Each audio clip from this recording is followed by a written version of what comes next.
አንዳንዶች በዚህ ዘመን ከኦርቶዶክሳዊነት ጋር የሚጣሉት ለምን እንደሆነ ታውቃላችሁ? አባሯት እኮ ነው የሚሉን፣ አስወጧት እኮ ነው የሚሉን፣ ከስብከታችሁ አስወጧት ነው የሚሉን፣ ከመዝሙራችሁ አባሯት ነው የሚሉን፣ ከመቅደሳችሁ አውርዷት ነው የሚሉን፣ ከቅዳሴያችሁ ለዩት ነው የሚሉን፣ አባሯት እኮ ነው የሚሉን። የት እናባርራታለን? አንተ እናትህን ታባርር ይሆን? አንተ የእናትህን ፎቶ ትቀድ ይሆን? አንተ እናትህን አታስብ ይሆን? እናት የሌላት ቤተ ክርስቲያን የለችም።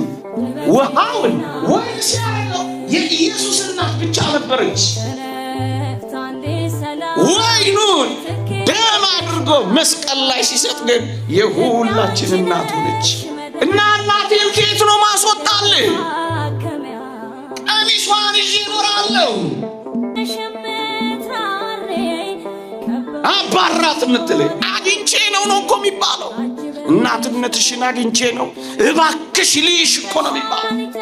ስምሽን ጠርቼ ቃልሽን አግኝቼ ነው በረከትሽ ናፍቆኛ ነይልኝ እኮ ነው የሚባለው። የጌታዬ እናት ወደ እኔ ትመጪ ዘንድ እንዴት ይሆንልኛል ነው እንጂ የሚባለው አባሯት ይባላል። ትግላችን እኮ ይሄ ነው። በዝምታ ለፏት እኮ ነው የሚለን። ያንተን ፎቶ እየሰቀልኩ በየቻችሁ እሷን ግን አውርዳት የምትለኝ ምን ሆነ ነው?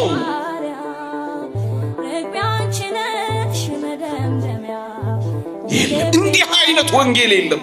ምናልባት ወንጀል ሊሆን ይችላል እንጂ